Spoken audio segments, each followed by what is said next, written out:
عام لوگ رزق کی تنگی کا لوگ شکوہ کرتے ہیں،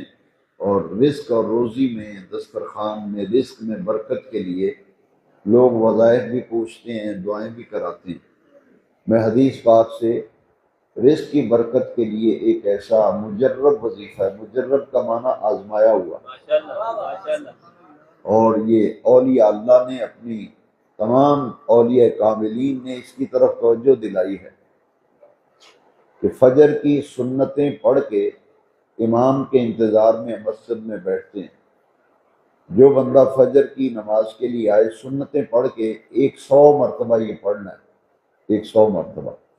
گھر میں نماز پڑھیں تو اس کا طریقہ یہ ہے کہ پہلے سنتیں پڑھیں، پھر 100 دفعہ یہ پڑھیں۔ مسجد میں آئیں، سنتیں پڑھ کے 100 مرتبہ امام کے آنے سے پہلے یہ تسبیح پوری کر لیں،